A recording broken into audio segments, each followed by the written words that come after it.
I might have to go inside halfway through, but we'll see how it goes. It's pretty cold today, snowing, which is beautiful. And I've got my coffee, but it's gonna get cold real quick, so.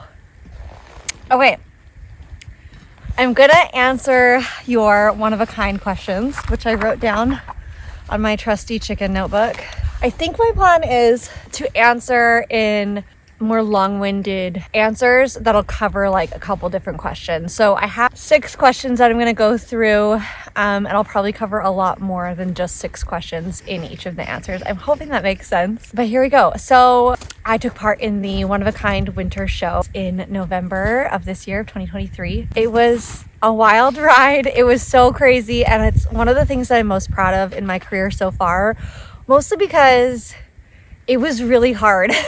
It was so hard. It was definitely worth it, but I'll get into that a little bit later. So I'm going to start off with the application process. So I hadn't actually heard of this show. I've only ever done local shows, but I had been doing the large local shows. So for those of you who are local, I had been doing Third and Bird. I did Scattered Seeds for the first time this year. I'd kind of gone away from doing smaller craft sales to doing the larger shows. So that's kind of where my business was at.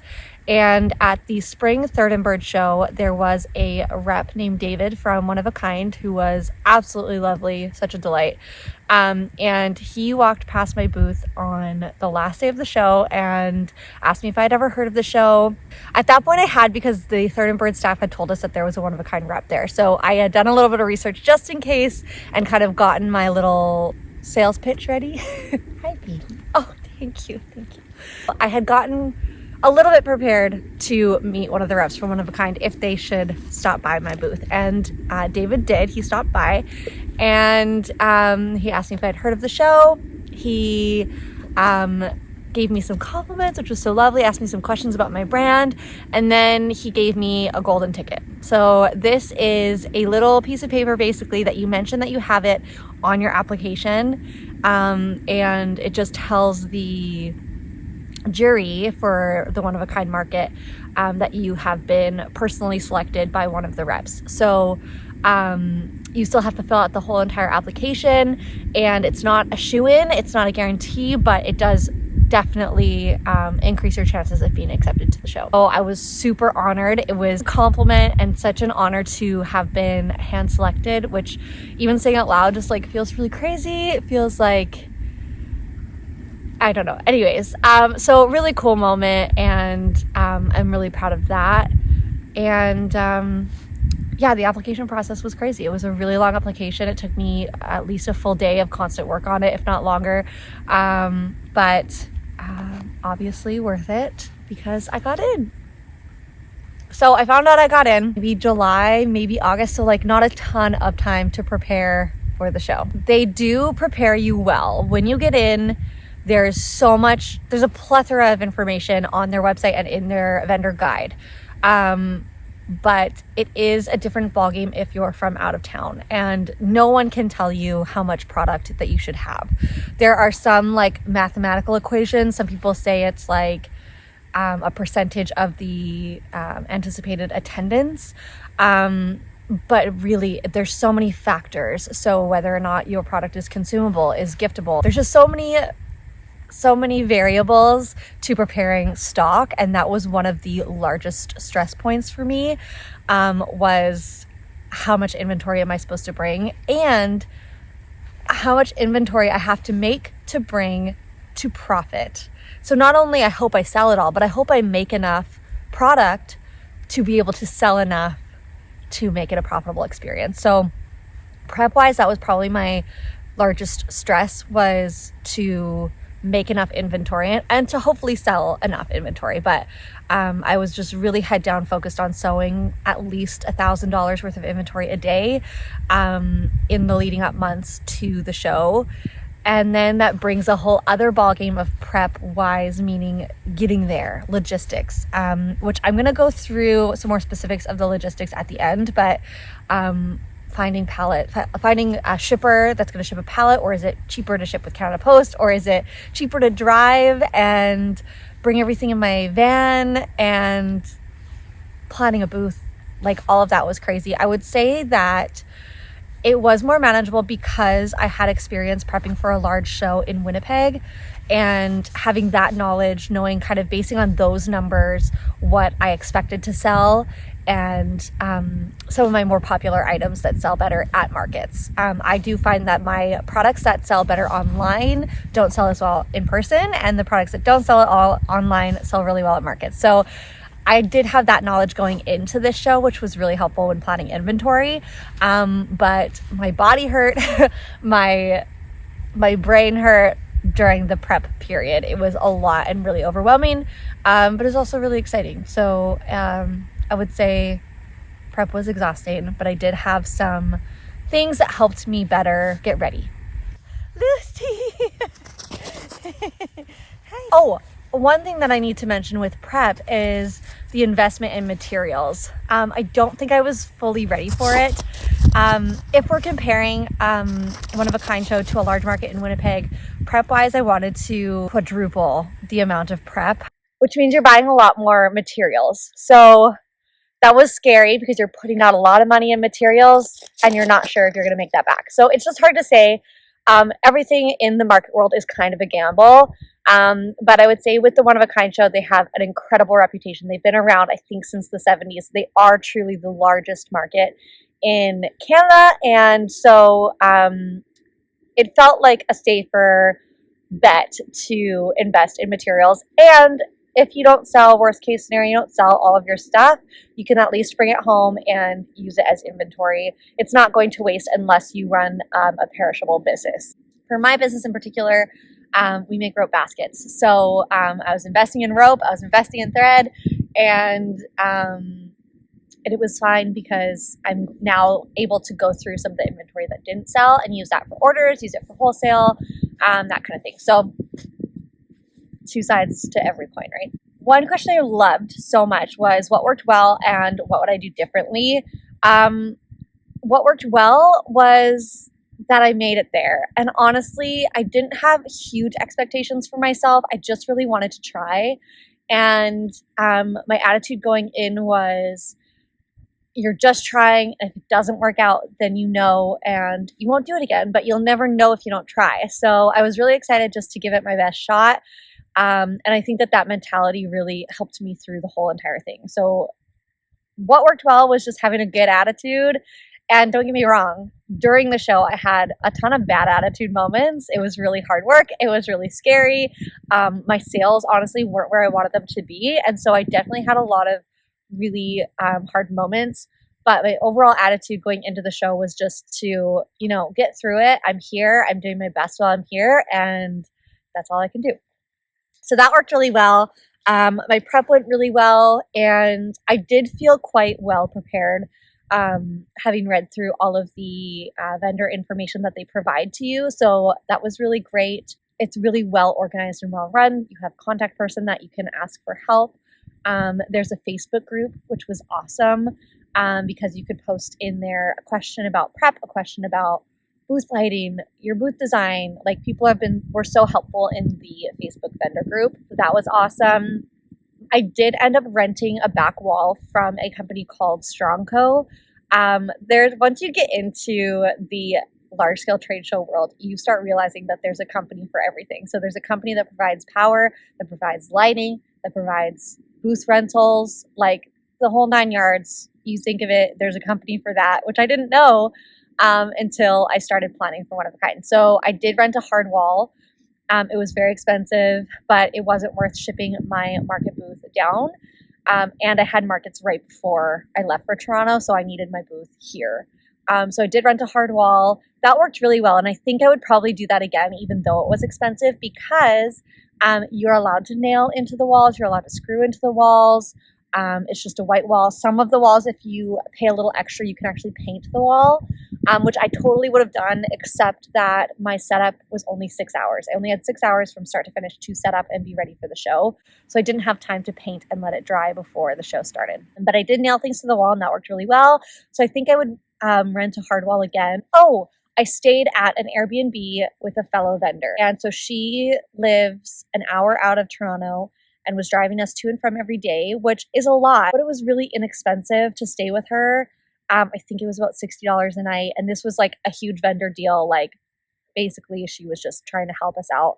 And so there was two of us staying with this Airbnb host who was also vending at the show, and that was life-changing. I was nervous about it, I'm not gonna lie, because I kind of need my downtime after a market day. I didn't want to have to be social, but I loved the social aspect of it because it kind of kept me from falling into like a depression almost. Like if I had a bad sales day, having those ladies to chat with at the end of the day and what's working, what's not working, what's different from this year and last year. It was honestly game changing because I didn't go home to a hotel room by myself, spend a bunch of money on food and ordering in, and then just kind of wallow by myself. So that is something that was so crucial to my experience, was staying with vendors. So if you can find someone, I found this person through the One of a Kind Facebook group. But if you can find someone to go with you or stay with you or go in it together, I think that goes a long way. Not only are you then, growing a community while you're there, and honestly, these people that I met were truly angels. I'm so grateful for them. Then you're splitting costs, you're reducing your expenses, and that is just amazing. It's so helpful because hotels in Toronto are crazy. It was going to be like $300 a night. Hi, buddy. Hi. Are you having fun? Okay. What would I do differently? I think that I would bring someone next time. I would love to bring my husband with me. He is great at business stuff that I am not great at. So we make a really good team. He's really logistically a genius. And so I think that would have helped a ton, just to have someone with me who could actually help me with the legwork at the show.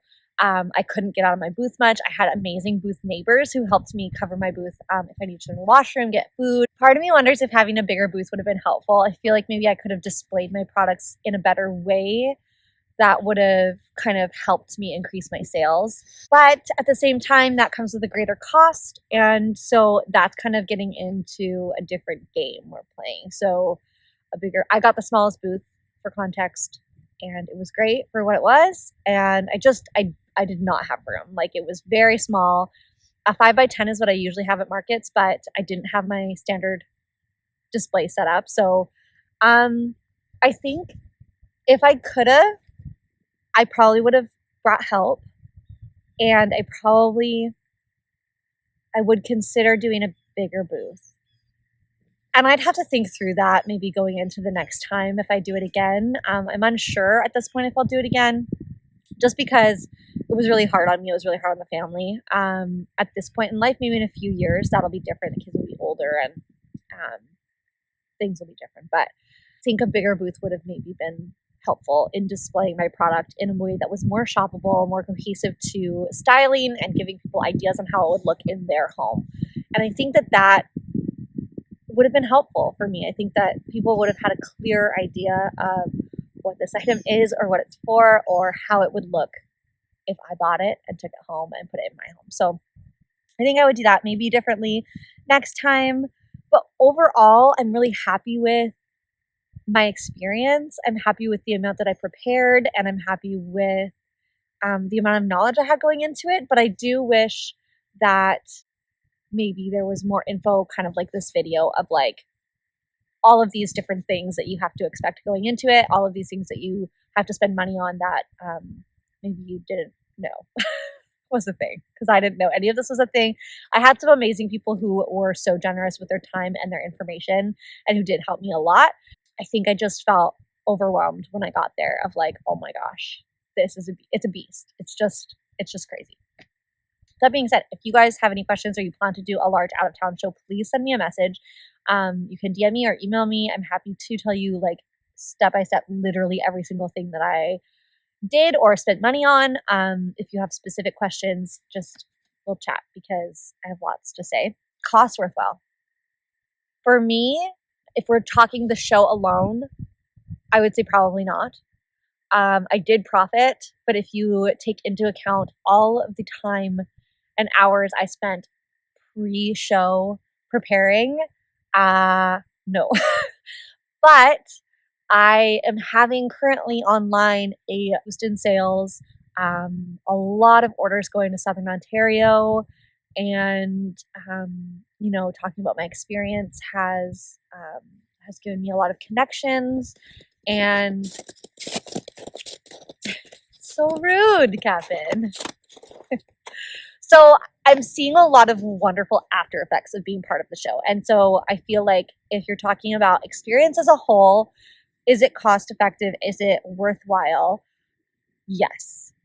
But if you're talking just in the show sales alone, I would say it was not worth it, except that now I am seeing a lot of exposure, a lot of after effects from being a part of the show.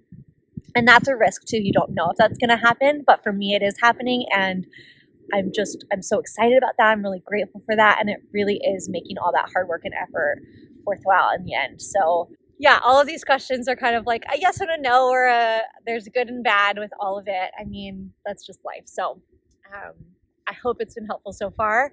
Would I do it again? I wouldn't do it again soon. It was a lot on our family. It was stressful. The kids did so well, and Kyle managed just fine having all of them at home. But it was really stressful, and I know the kids are really proud of me, and my kids are really little. My youngest is 2, my oldest are 7. So I won't do it again soon. I would love to do it again maybe in a few years. Also, the economy has a big role in how the show went for almost everyone, I would say, this year. So I think I will definitely consider it in the future. And logistics. Okay. This is something that I'm like newly passionate about because I had no idea about trade shows, like all of the logistics involved. What do you see? Like I kind of touched on, there is a company in the trade show world for everything. So for this particular show, they dim the lights. So you need a light rental, you need electrical. That doesn't come with your booth. I have some qualms with that because I think that if you are dimming the lights and you are required to have lighting, you're not required. I don't think in the contract you're required to have lighting, but you kind of have to have it to make people able to see your stuff. And that's one thing that I did very poorly because I didn't want to spend the extra money on big light rentals. So you can pay for the back wall, you can pay for desk, sales desk, chairs, everything. It's very expensive. Convenience wise, maybe worth it. I'm not sure. You can rent big show lights. And they come and they set up for you, and then you have the big spotlights, or you have different like lighting systems that you can rent and pay for, but they'll come set up for you. Everything's like beautiful, so expensive, like crazy expensive. I personally decided to rent an outlet, so I had power to my booth, but you have to bring your extension cords. You can rent extension cords, but you could bring your own extension cords. You can bring your own lighting. My lighting ended up being terrible. I was honestly so embarrassed about my booth because it was very clearly like you slapped that together and then crossed your fingers and hoped it would work, which is exactly what it was, because I didn't want to have to pay armloads of money to build a booth down there or rent a booth down there. I just really wanted to be able to profit as much as I could. That's what happened.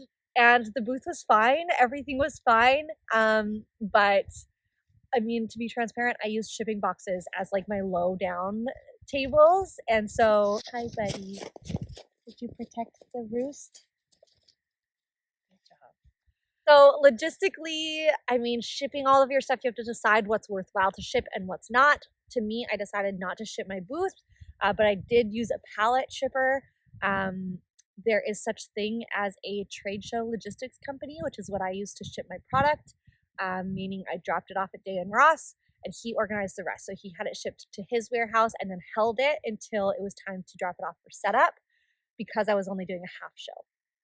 So he had it there morning of, but then you have to hire the company at the show location to forklift the pallet that you had shipped there from the loading dock to your booth.